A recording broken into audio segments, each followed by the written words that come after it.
Hello everyone, welcome to Inspire Mathematics classes. তোমাদের tangent normal class 12-এর একটা chapter tangent normal, এই চ্যাপ্টারটা আমি শুরু করছি।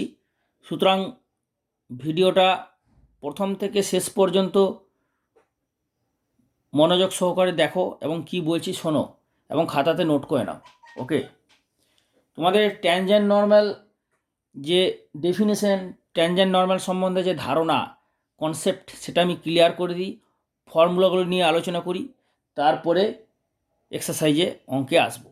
বহু বিকল্প, অতি সংক্ষিপ্ত, সংক্ষিপ্ত, দীর্ঘ, উত্তরধর্মী সব ধরনের অঙ্ক করানো হবে। কি যে ধরনের অঙ্ক পরীক্ষায় আসে সেগুলোও করানো হবে। এবং এর লাস্ট ভিডিও পার্টে, এই চ্যাপ্টারের লাস্ট ভিডিও পার্টে যেভাবে প্রতিটা চ্যাপ্টারে করানো হচ্ছে, প্রতিটা চ্যাপ্টারের লাস্ট ভিডিও পার্টে এক্সারসাইজ এবং উদাহরণের যেগুলো ইম্পর্টেন্ট অঙ্ক সেগুলো তোমাদের বলে দেওয়া হবে। তোমরা তো নিশ্চয়ই সাজেশন পেয়েছো, 2021-এর প্রতি বছরেই সাজেশন করা হয়। তো এই বছরের যে suggestion, special suggestion class 10 and class 12-এর তোমরা তো পেয়েছো। যদি কেউ না পড়ো, যদি কেউ না পেয়ে থাকো, তাহলে এই চ্যানেলের প্লেলিস্টে যাবে। প্লেলিস্টে যে তোমরা ওখানে সার্চ করবে, খুঁজবে, পেয়ে যাবে 2021 ক্লাস 12 সাজেশন পেয়ে যাবে। প্রতি বছরই হয়, 2022 হবে, 2023 হবে, প্রতি বছরই হয়। ওকে, তো let's start tangent and normal. Tangent আর নর্মাল এটা আমি শুরু করতে যাব, তার আগে বলি এটা বাংলায় বলা হয় স্পর্শক এবং অভিলম্ব। ট্যানজেন্টের বাংলা হচ্ছে স্পর্শক আর নর্মাল হচ্ছে অভিলম্ব। তো আমি লিখছি ইংলিশেই, বলছি বাংলাতে। তো ট্যানজেন্ট আর নর্মাল কী আসছে না, মনে করো এটা একটা গ্রাফ। কনসেপ্টটা একটু তোমাদের ক্লিয়ার করে দিই। এটা একটা হচ্ছে গ্রাফ বা এটা হচ্ছে একটা কার্ভ। এই কার্ভের ইকুয়েশন কি? এই কার্ভের ইকুয়েশন ধরো y equal to f x. এই কার্ভের ইকুয়েশন হচ্ছে, মনে করে নাও, এই কার্ভের ইকুয়েশন হচ্ছে Y equal to F of X. Okay, আচ্ছা, এই কার্ভের উপর তুমি যে কোনো একটা পয়েন্ট পি নাও, ফিক্সড পয়েন্ট। মনে করো এটা একটা পয়েন্ট, ফিক্সড পয়েন্ট পি। এটা হচ্ছে একটা পয়েন্ট, ফিক্সড পয়েন্ট। তো এর উপর আরেকটা পয়েন্ট নাও, ধরো এখানে একটা পয়েন্ট নিলে কিউ। ঠিক আছে, এই পয়েন্টটা নিয়েছো কিউ। এখন এই কিউ পয়েন্ট, পি পয়েন্টটা কিন্তু ফিক্সড, এটাকে ফিক্সড রেখেছো। আর কিউ পয়েন্টটা মুভ করছে, মানে এটা যে ভেরিয়েবল পয়েন্ট, মুভ করছে। তো এই পয়েন্টটা ক্রমশ পি এর দিকে যাচ্ছে। তো এই পয়েন্টটা এদিকেও থাকতে পারে, পি পয়েন্টের এই সাইডে, অথবা পি পয়েন্টের এই সাইডে, আইদার সাইড অফ পি, মানে এদিকেও থাকতে পারে। কিউ যেমন পি এর এদিকে আছে, আবার কিউ পয়েন্টটা পি এর এদিকেও থাকতে পারে। তো যেদিকেই থাকুক না কেন, কিউ পয়েন্টটা যদি ক্রমশ পি এর দিকে যায়, অ্যারো করলাম, মানে কিউ পয়েন্টটা পি এর দিকে যাচ্ছে, ক্রমশ যদি কিউর দিকে যায়, তাহলে কী হবে? আচ্ছা, পি কিউ যদি এখানে যোগ করো, তাহলে তোমরা কী পাবে? একটা কর পাবে, মানে এটা হচ্ছে একটা সেকেন্ড, তাই তো? এটা হয়ে গেল একটা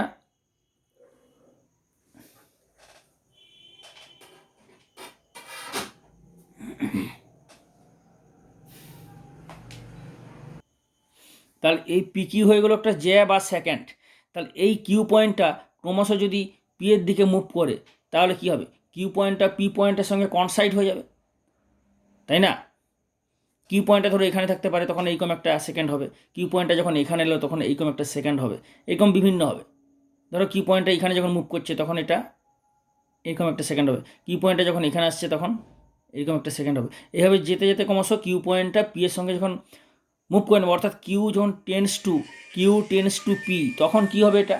তাহলে কী হচ্ছে? কিউ ক্রমশ পি এর দিকে যাচ্ছে, অর্থাৎ কিউ টেন্স টু পি।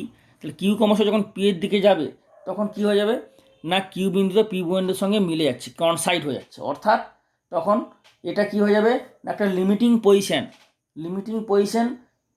এই পি কিউ সেকেন্ডের লিমিটিং পজিশন হয়ে যাবে পিটি, অর্থাৎ এই বরাবর হয়ে যাবে একটা লিমিটিং পজিশন। অর্থাৎ পি কিউটা তখন চেঞ্জ হয়ে পিটিতে পরিণত হয়ে যাবে। ওকে, এইটা হয়ে গেল পিটি। এদিকে আবার পিটি, অর্থাৎ পি কিউ সেকেন্ড বা যে যাই বলো, তো এই পি কিউ সেকেন্ডটা পিটিতে কনভার্ট হয়ে গেল। যখন কিউ টেন্স টু পি, তখন কিউপি টেন্স টু কিউপি, এটা হচ্ছে গিয়ে জে সেকেন্ড, এটা হয়ে গেল পি টিতে কনভার্ট হয়ে গেলো, পিটি টেন্স টু কনভার্ট, এটা হয়ে গেলো ট্যানজেন্ট।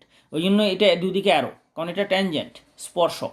আর এটা হচ্ছে গিয়ে secant from P to Q, ওই জন্য এখানে কোনো অ্যারো নেই। ক্লিয়ার হলো? তার মানে when Q tends to P, তখন QP tends to secant QP tends to tangent PT, এই ট্যানজেন্ট পিটিতে হয়ে গেল।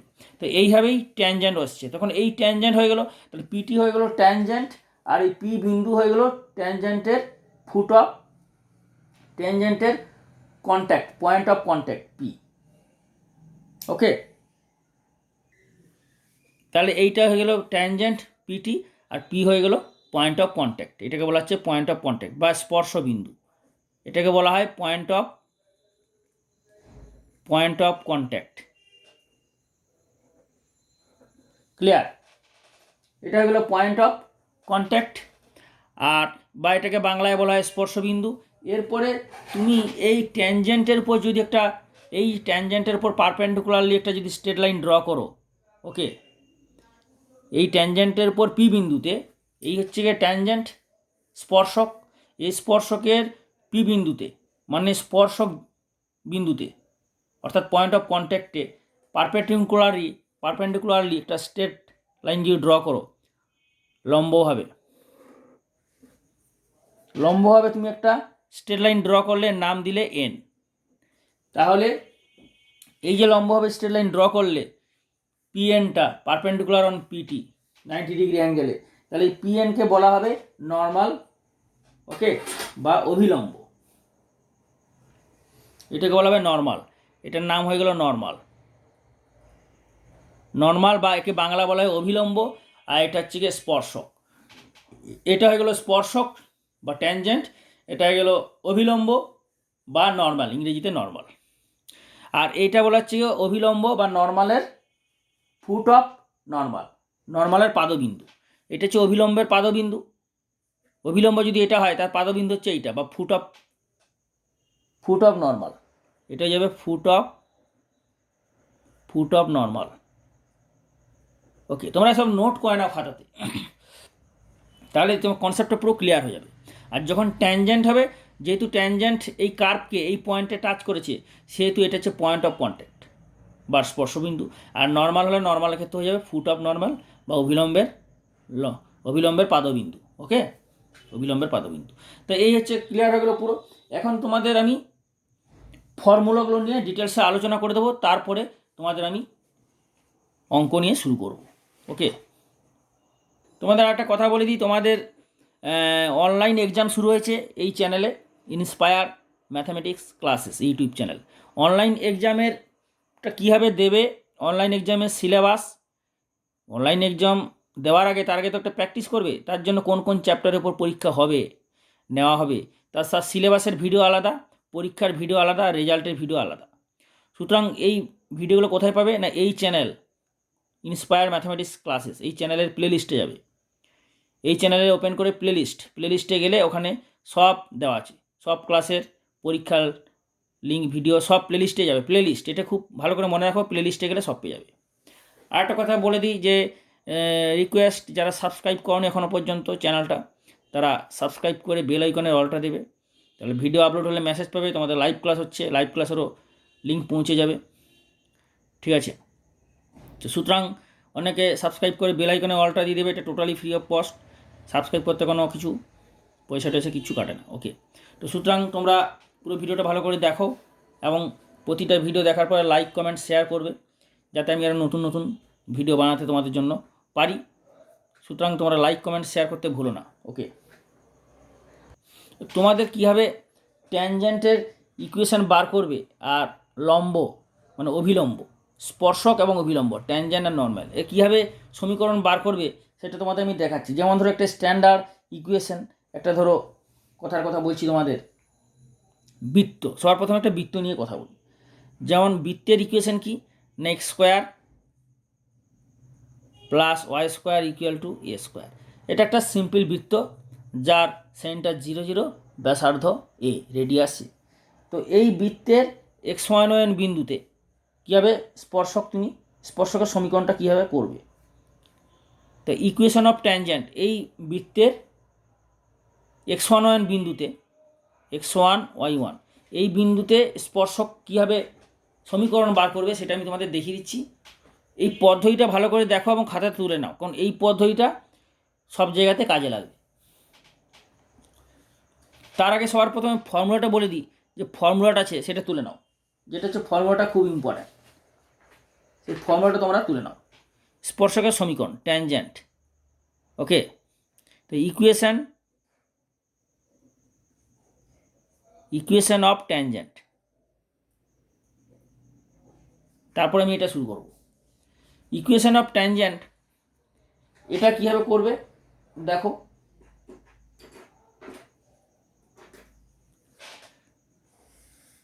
ইকুয়েশন অফ ট্যানজেন্ট,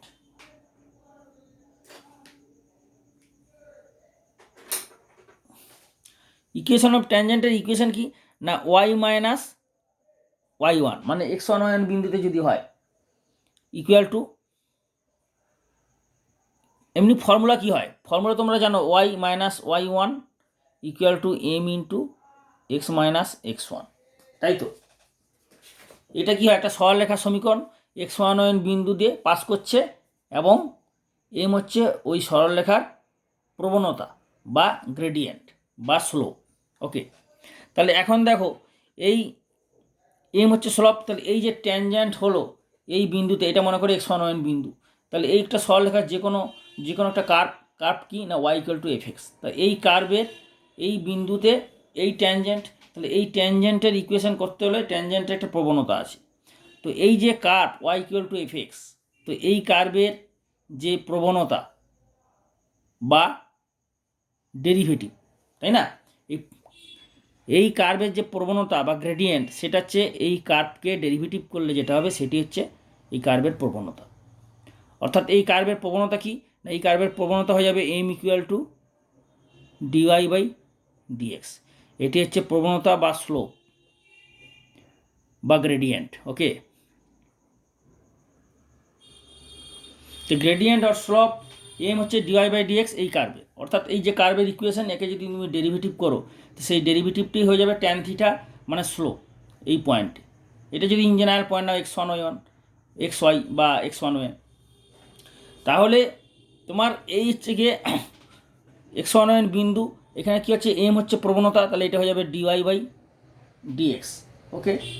কোন পয়েন্টে, এটা ধরে নাও এক্স ওয়ান ওয়াই ওয়ান পয়েন্টে হচ্ছে প্রবণতা ডিওয়াই বাই ডিএক্স, অর্থাৎ এম, এইটা হয়ে গেল m into x minus x one, তাহলে এইটা হয়ে গেল ট্যানজেন্টের ইকুয়েশন অফ ট্যানজেন্ট। এটা হয়ে গেল equation of tangent.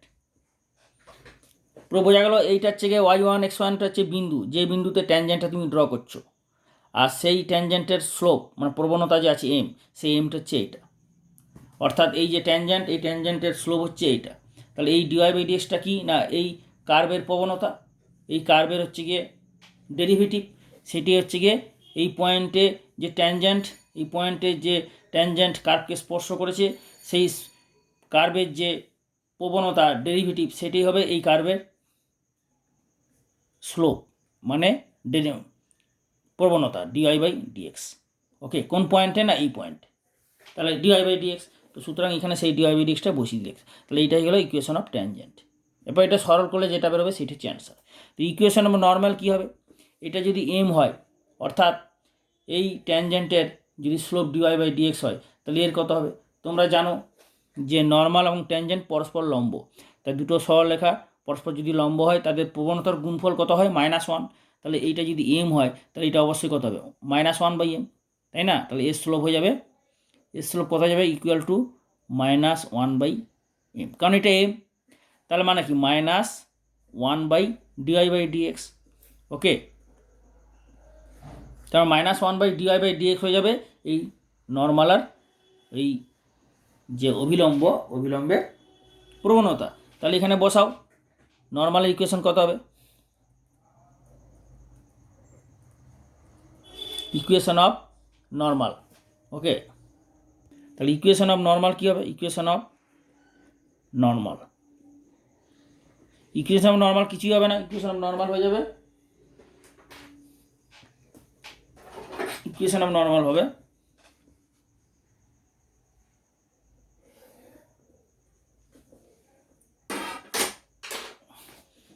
Equation of normal হয়ে যাবে x y minus Y one, একই পয়েন্টে সেম পয়েন্ট, এটা ধরো এক্স ওয়ান ওয়ান পয়েন্ট, তাহলে y minus Y one equal to এর উল্টোটা মানে minus one by m, m মানে এইটা অর্থাৎ dy by dx x one y one, তাই না, into x minus x one. তাহলে এইটা হয়ে গেল অভিলম্বের সমীকরণ, আর এটা হয়ে গেল স্পর্শকের সমীকরণ, এটা হচ্ছে অভিলম্বের সমীকরণ। এই দুটো সমীকরণ খুব ভালো করে তোমরা মনে রাখবে, এর সাহায্যে অঙ্কগুলো তোমাদের করতে হবে। এরপরে আমি তোমাদের দেখাবো যে কীভাবে যে কোনো কার্ভ, সেটা বৃত্ত হতে পারে, উপবৃত্ত হতে পারে, অধিবৃত্ত হতে পারে, যে কোনো কার্ভ, ধরো এই কার্ভটা কি না x square plus Y square equal to A square অর্থাৎ বৃত্ত। তাহলে এই বৃত্ত কার্ভের এই বৃত্তের এক্স ওয়ান ওয়ান বিন্দুতে, এক্স ওয়ান ওয়ান পয়েন্টে কীভাবে স্পর্শকের সমীকরণ বার করবে, equation of tangent at the circle, এইটা কীভাবে বার করবে। সবার প্রথমে বার করতে গেলে তোমার ফর্মুলা কী আছে, ফর্মুলা যেটা বললাম সেই ফর্মুলাটা হচ্ছে গিয়ে কী ফর্মুলা বললাম যে Y minus Y one equal to slope মানে ডিওয়াই বাই ডিএক্স, তাই তো, into x minus x one. Okay, সবার প্রথমে কী করতে হবে, সবার প্রথমে এই কার্ভ অর্থাৎ এই বক্ররেখা মানে এই বৃত্তের প্রবণতা বার করতে হবে। প্রবণতা মানে ডিওয়াই বাই ডিএক্সটা, কারণ তুমি এইখানে কী বসাবে, এটা হচ্ছে কার সমীকরণ, স্পর্শকের সমীকরণ। এই স্পর্শকের সমীকরণের জায়গায় দুটো জিনিস বসাতে হবে, একটা হচ্ছে গিয়ে ডিওয়াই বাই ডিএক্স মানে প্রবণতা, আর একটা হচ্ছে গিয়ে বিন্দু এক্স ওয়ান ওয়ান বিন্দু, যে বিন্দুতে তুমি স্পর্শকের সমীকরণ বার করতে যাচ্ছ। আর এক্স ওয়াইটা থাকবেই, এক্স ওয়াইটা হচ্ছে গিয়ে চলমান বিন্দু বা variable point, variable moving point, চলমান বিন্দু এক্স ওয়াই, ঠিক আছে, এক্স ওয়াই থাকবেই, এই এক্স ওয়াইটা হচ্ছে এই এক্স ওয়াই। ওকে, তাহলে সর্বপ্রথমে ডেরিভেটিভটা কীভাবে বার করবে, তোমরা তো ডেরিভেটিভ বার করতে জানো, তাহলে x square plus Y square equal to A square, এই বৃত্তের এক্সের সাপেক্ষে উভয় পক্ষকে অবকলন করে পাই। এখানে লিখতে হবে যে এক্সের সাপেক্ষে উভয় পক্ষকে অবকলন পাই বা differentiating with respect to x both side. বাংলায় যারা লিখবে লিখে নাও, এক্সের সাপেক্ষে উভয় পক্ষে অবকলন করে পাই, ঠিক আছে। তাহলে এটা কত হবে, d d X of X square plus Y square equal to d d X of A square. তাহলে or d d X of X square মানে কত, 2x হয়ে যাবে, আর d d X of Y square constant, এটা কনস্ট্যান্ট তো মনে রাখবে যে এক্সের সাপেক্ষে ডেরিভেটিভ মানে এক্স বাদ দিয়ে এর মধ্যে কিছু এক্স নেই, তার মানে এটা পুরো কনস্ট্যান্ট, তার মানে কনস্ট্যান্টের ডেরিভেটিভ 0। তাহলে ইকুয়াল টু কত হবে 2x, এরপর এই ডেরিভেটিভটা কত হবে না এটাকে dy করে নেবে, কারণ এটা ওয়াই স্কোয়ার আছে, তাহলে ওয়াই ভেরিয়েবল, তাহলে এটা y করলে, আর এটাকে dy যেহেতু এখানে নেই তাহলে dy দিয়ে ব্যালেন্স করলে, আর dxটা ছিল dxটা নিচে নামালে, তাহলে এইভাবে এটা হয়ে গেল ইকুয়াল টু, এরপরে কী করবে তাহলে 2x প্লাস ওয়াই স্কোয়ারের ডেরিভেটিভ কত হয়ে যাবে 2y, dy by dx equal to 0, আর dy by dx derivative will be minus 2x by 2y, তার মানে 2 2 ক্যান্সেল হয়ে গেল বা x বাই ওয়াই। তাহলে এইটা হয়ে গেল এক মাইনাস এক্স বাই ওয়াই, কী না ডেরিভেটিভ মানে প্রবণতা, কার প্রবণতা না এই বৃত্তের প্রবণতা, কোন বিন্দুতে, এক্স ওয়াই বিন্দুতে, কিছু নেই মানে কি এক্স ওয়াই বিন্দুতে, এটার কি কিছু নেই মানে কী বোঝাচ্ছে, যদি এটা নাও লেখো তাহলে বোঝা যাবে যে এক্স ওয়াই বিন্দুতে, অর্থাৎ যে কোনো বিন্দুতে প্রবণতা হচ্ছে মাইনাস এক্স বাই ওয়াই। তা তুমি তো বার করতে চলেছ এক্স ওয়ান ওয়াই ওয়ান বিন্দুতে, তাই না, তাহলে এক্স ওয়ান ওয়ান বিন্দুতে কত প্রবণতা হবে, এটা পরের স্টেপে বোঝাও, পরের স্টেপে বসাও তাহলে তোমার সুবিধা হবে বুঝতে। তাহলে এক্স ওয়ান ওয়াই ওয়ান, এটা এক্স ওয়াই থাক, এটা এক্স ওয়াই থাকে, এটা হলো বোঝা গেল, মানে এক্স ওয়াই বিন্দুতে প্রবণতা হয়ে গেল মাইনাস এক্স বাই ওয়াই, এটা এক্স ওয়াইতে দিলেও হবে না দিলেও হবে। তাহলে ইকুয়াল টু এটা হয়ে যাবে মাইনাস এক্স ওয়ান ওয়ান বিন্দুতে কত হবে, এক্সের জায়গায় এক্স ওয়ান বসাবে, ওয়াইয়ের জায়গায় ওয়াই ওয়ান বসাবে, মানে এটা যদি কোনো পয়েন্ট হয় 2 3 তাহলে মাইনাস 2/3, তাহলে এক্স ওয়ান ওয়াই ওয়ান আছে তার মানে x one by y one, এটা হয়ে গেলো, এটা হয়ে গেলো ডিআই বাই ডিএক্স, এটা হয়ে গেলো ডিআই বাই ডিএক্স, ঠিক আছে, কারণ তোমরা এখানে এটা হচ্ছে স্পর্শক বার করতে চলেছো, সুতরাং স্পর্শকের প্রবণতা হচ্ছে ডিআই বাই ডিএক্স। এরপরে কি করবে, এই প্রবণতাটা এই স্পর্শকের সরলরেখার সমীকরণের জায়গায় বসাবে, তাহলে কি হবে, তাহলে হবে ওয়াই মাইনাস, এখন স্পর্শক সমীকরণ কি না Y minus Y one equal to dy by dx x one y one into x minus x one, তাই তো? অতএব স্পর্শকের সমীকরণ এখানে লিখে নাও। অতএব স্পর্শকের সমীকরণ ইকুয়েশন অফ ট্যানজেন্ট, শর্টে লিখে দিলাম ট্যানজেন্ট, ইকুয়েশন অফ ট্যানজেন্ট। তাহলে ইকুয়েশন অফ ট্যানজেন্ট কত হয়ে যাবে? তাহলে or y minus y1 equal to dy by dx. তা ডিআই বাই ডিএক্স কত বেরোলো? মাইনাস x1 বাই y1, তাই তো? তাহলে minus x1 by y1 into x minus x1। Okay, এখন দেখো এটাকে কি করবে? তাহলে এইটা কার সমীকরণ হলো? স্পর্শকের সমীকরণ, কারণ x1 y1 বিন্দু বসিয়ে দিছো আর প্রবণতা বসিয়েছো। ব্যাপারটা বোঝো, ভালো করে বোঝো, বোঝাচ্ছি। যদি বুঝে করো তাহলে এই টাইপের এক দুটো অঙ্ক খুব ভালো করে বুঝে, খুব ভালো করে যদি প্র্যাকটিস করে নাও, তাহলে ওই টাইপের যা অঙ্ক দিবে পারবে। বোঝা গেল? যদি এক দুটো অঙ্ক খুব ভালো করে প্র্যাকটিস করে না, তাহলে ওই টাইপের যা দেবে অঙ্ক। আর যদি ওই অঙ্কটা ভালো করে প্র্যাকটিস না করো তাহলে সব অঙ্কই নড়বড়ে হবে। সুতরাং যে কটা অঙ্ক করবে খুব ভালো করে স্ট্রংভাবে মজবুত preparation now. Okay, which is very very important. তাহলে এরপর কি করবে? এটাকে সরল করবে। এটা কিন্তু স্পর্শক সমীকরণ হয়ে গেল। তাহলে আর কী করবে? তাহলে এটাকে সরল করে একটা সুন্দর সমীকরণ আকারে প্রকাশ করবে। তাহলে এখানে গুণ করে দাও, y1 মাইনাস y1 স্কোয়ার, এটা y1 গুণ হয়ে গেল এদিকে, আর মাইনাস x1টা এখানে গুণ হলে কত হবে? x1 minus minus plus x1 square. তাহলে অর এখানে কত হবে? এরপর x1টা এদিকে চলে এসো, তাহলে x1 plus y1 equal two x1 square plus y1 square, y1 নিয়ে চলে গেল। তাহলে এইটা হয়ে গেলো স্পর্শকের সমীকরণ। এর মধ্যে কোনটা আছে কনস্ট্যান্ট? কনস্ট্যান্ট মানে কি? x1 y1, কারণ তুমি তো x1 y1 পয়েন্টে স্পর্শক সমীকরণ বার করতে চলেছো, যার মান তুমি জানা, অর্থাৎ x1 y1 মান তুমি জানো, অর্থাৎ x1 y1 হচ্ছে কনস্ট্যান্ট, ধ্রুবক। আর বাকি x1 হচ্ছে চলমান বিন্দু, মানে মুভিং পয়েন্ট, তাই না? মুভিং পয়েন্ট মানে যে তোমাকে দেখালাম যে এইটা হচ্ছে মুভিং পয়েন্ট, এটা হচ্ছে y ইকুয়াল টু fx, মানে এটা যে কোনো কার্ভের সমীকরণ। তাহলে এই হচ্ছে পি বিন্দু, না যে কোনো বিন্দু ছিল এটা xy বিন্দু, মুভিং পয়েন্ট। সেই মুভিং পয়েন্ট এখানেও হতে পারে, এখানেও হতে পারে। ক্লিয়ার? তাহলে এইটাকে এরপরে কী করবে? সরল করবে। এরপর দেখে নাও যে সরলটা তোমরা কীভাবে করবে, যেটা খুব ইম্পর্টেন্ট। না তাহলে কী হলো? Or x1 y1 equal two, এখন দেখো এই x1 y1 যে বিন্দুটা, যে পয়েন্টে এই বৃত্তের সমীকরণ বার করতে চলেছো, তো সেই পয়েন্টে তো বৃত্তের উপর অবস্থিত, তাই না? মানে এই যদি ধরো তোমার এই বৃত্ত হয়, এই বৃত্তের যদি এই পয়েন্ট হয় x1 y1, x1 পয়েন্ট, তো তাহলে এই হচ্ছে স্পর্শকের সমীকরণ। এই পয়েন্টটা কত? না x1 y1, এই পয়েন্টটা x1 y1। তাহলে এই পয়েন্টে তুমি বৃত্তের স্পর্শকের সমীকরণ চাইছো, সুতরাং এই পয়েন্ট এই বৃত্তের উপর অবস্থিত। বৃত্তের সমীকরণ কত? না বৃত্তের সমীকরণ হচ্ছে কি x square plus Y square equal to A square. বোঝা গেল? A square plus Y square equal to X square. তাহলে x1 y1 বিন্দুটা এই বৃত্তের উপর অবস্থিত, অর্থাৎ কি বৃত্তের এক্স আর ওয়াই কোঅর্ডিনেটের উপর বসে যাবে। তার মানে এইটা হয়ে যাবে x1 square plus y1 square equal to A square. তাহলে এই x1 square plus y1 square, A square মানটা এখানে বসিয়ে দাও। তাহলে কত হবে? এ স্কোয়ার, কারণ এই যে এখানে ছিল x1 square plus y1 square, মানটা এখানে এ স্কোয়ার বসিয়ে দিলে, তাহলে x1 plus y1 equal to A square. ঠিক আছে? এই জন্য তোমাদের আমি এই ভিডিওতে আমি সুন্দর করে কনসেপ্টটা পুরো ক্লিয়ার করে দিচ্ছি, কীভাবে একটা স্পর্শক, ট্যানজেন্ট এবং অভিলম্ব নর্মালের সমীকরণ বার করবে, কী টেকনিকে ফর্মুলা মনে রাখবে, কী টেকনিকে করবে, তারপরে আমি শুরু করব বহু বিকল্প অতি সংক্ষিপ্ত। সুতরাং তোমাদের এই ভিডিওতে আর পাবে না সময়, অতি সংক্ষিপ্ত হবে না, পরের ভিডিওতে তোমাদের বহু বিকল্পর অঙ্ক শুরু হবে। ঠিক আছে? এই ভিডিওটা দেখে নাও শেষ পর্যন্ত। তাহলে এইটা হয়ে গেল কার সমীকরণ? স্পর্শকের সমীকরণ, অর্থাৎ এই যে স্পর্শকটা x1 y1 বিন্দুতে স্পর্শকের সমীকরণ হয়ে গেল এইটা। তার মানে এই বৃত্তের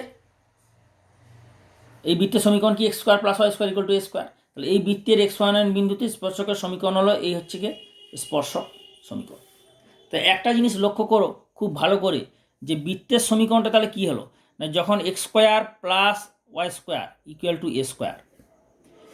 আরেকটা কথা বলে দিই যে এই অ্যাপ্লিকেশন অফ ক্যালকুলাস, কলন বিদ্যার প্রয়োগ, অ্যাপ্লিকেশন অফ ক্যালকুলাসের যে চ্যাপ্টারগুলো আছে, অর্থাৎ সিগনিফিক্যান্স অফ ডেরিভেটিভ, ঠিক আছে, অন্তর্কলজের ব্যাখ্যা, ট্যানজেন্ট নর্মাল, স্পর্শক অভিলম্ব, আর বাকি যে চ্যাপ্টারগুলো আছে, মানে কলন বিদ্যার প্রয়োগ, নাম কি? কলন বিদ্যার প্রয়োগ। তা কলনবিদ্যার প্রয়োগে যে চ্যাপ্টার থেকে তুমি যদি কোনো অঙ্ক পরীক্ষায় করো, তখন তোমাকে ডেরিভেটিভটা কীভাবে হচ্ছে সেটা কমসে কম দেখাতেই হবে। না দেখালে তোমাকে পরীক্ষায় তুমি নাম্বার পাবে না। কারণ কলনবিদ্যার প্রয়োগ, তুমি তো কলনবিদ্যা প্রয়োগ করবে, তো কলনবিদ্যা প্রয়োগ করবে মানে কমসে কম ডেরিভেটিভটা তোমাকে দেখাতে হবে। অর্থাৎ আমি তোমাদের বলতে চাইছি যে যদি এরকম কোনো যখন তুমি পরীক্ষায় বার করবে, তোমাকে কমসে কম এই ডেরিভেটিভটা করে দেখাতে হবে, নাহলে কিন্তু তুমি নাম্বার পাবে না। ওই জন্য ডেরিভেটিভটাও কমসে কম কোনো করে দেখাতে হবে। ওকে, কারণ এই ডেরিভেটিভটা না করেও ডাইরেক্ট লেখা যায়। মানে কিছু স্ট্যান্ডার্ড সমীকরণ আছে, আদর্শ সমীকরণ। স্ট্যান্ডার্ড সমীকরণ মানে কি, যেমন ধরো একটা বৃত্ত সমীকরণ, উপবৃত্তের সমীকরণ, অধিবৃত্ত সমীকরণ, পরাবৃত্তের সমীকরণ, কিছু স্ট্যান্ডার্ড ইকুয়েশন আছে যাদের তুমি এইটা পুরো এত না করেও ডাইরেক্ট বার করতে হবে, শর্টে, একদম শর্টে দেখাচ্ছি। তাহলে কি হলো, এই বৃত্তের স্ট্যান্ডার্ড সমীকরণ, এটা একটা স্ট্যান্ডার্ড সমীকরণ।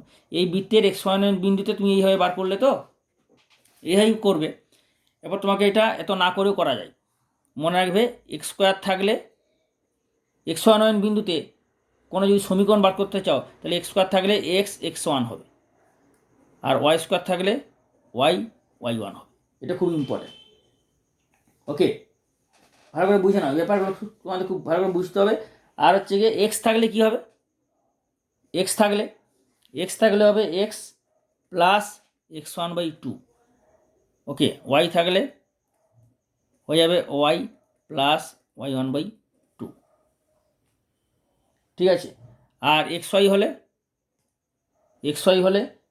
এক্স y1 একবার y1 হবে, প্লাস একবার xy1 প্লাস x1y, মানে একবার y এর y1 হবে, আর এবার x এর জায়গায় x1 হবে, xy1 প্লাস x1y/2। ক্লিয়ার? তাহলে এইগুলো হলে এইগুলো বসবে, এটা তোমরা সব ভালো করে মনে রাখবে। তাহলে তুমি দেখো, তুমি এক্স স্কোয়ার আছে, তাহলে এক্স স্কোয়ারের জায়গায় কী বসাবে না x1 হয়ে গেল। ওয়াই স্কোয়ার আছে, ওয়াই স্কোয়ারের জায়গায় কী ওয়াই স্কোয়ারের জায়গায় কী বসাবে y1 হয়ে গেলো। ইকুয়াল টু কনস্ট্যান্ট আছে যেমন আছে তেমন, অ্যাজ ইট ইজ। ঠিক আছে, তো সুতরাং হয়ে গেল। অর্থাৎ তুমি ধরো, তোমাকে যদি বলা হয় যে x square by a square, তাই না, x square by a square plus Y square by b square, এই হচ্ছে উপবৃত্ত, এটা হচ্ছে উপবৃত্ত। এই উপবৃত্ত x1 y1 পয়েন্টে এই উপবৃত্ত সমীকরণ বার করতে। তা তুমি এই উপবৃত্তের x1 বিন্দুতে এত ডেরিভেটিভ না করে, এত লেন্দি না করে, তুমি একদম শর্টে বার করতে পারো। কীভাবে করতে পারো সেটা একবার দেখো, তোমাদের আমি দেখিয়ে দিচ্ছি কীভাবে করতে পারবে। না, এই যে বললাম এক্স স্কোয়ার থাকলে যে সমীকরণের যে বক্র সেটা অধিবৃত্ত হোক বা উপবৃত্ত হোক বা পরাবৃত্ত হোক, যেই উপবক্র হোক, সেই বক্রের মধ্যে যদি এক্স স্কোয়ার ওয়াই স্কোয়ার এই টার্মগুলো থাকে, এক্স টার্মগুলো থাকলে, তাহলে এইগুলো বসবে x1 বিন্দুতে। অর্থাৎ এখানে এক্স স্কোয়ার আছে, তাহলে এখানে হয়ে যাবে x1 by a square constant, y square আছে, তাহলে y1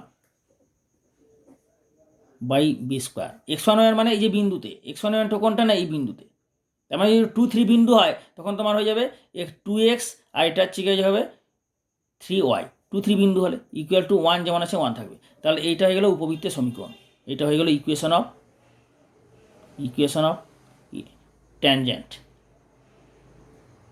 tangent at x1 y1 of ellipse এইটা।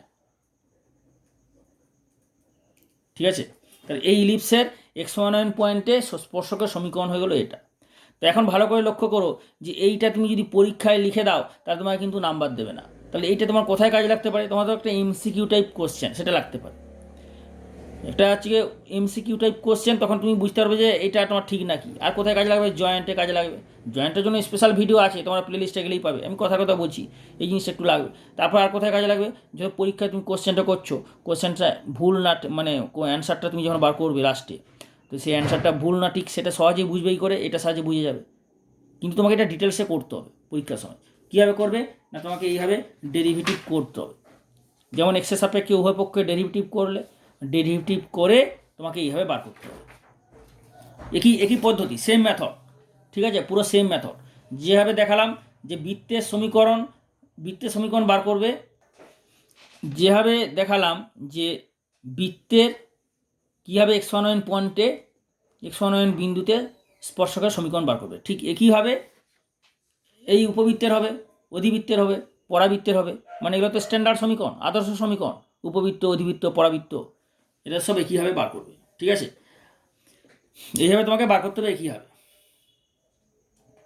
আর এটা তুমি যে অ্যান্সারটা ঠিক হলো কি ভুল হলো সেটা তুমি এইগুলো বসিয়ে মানে নিজে চেক করতে পারবে যে অ্যান্সারটা ঠিক কিনা ভুল, কারণ তুমি তো এটা কনফার্ম যে এইটা বসালে এইটা হবে।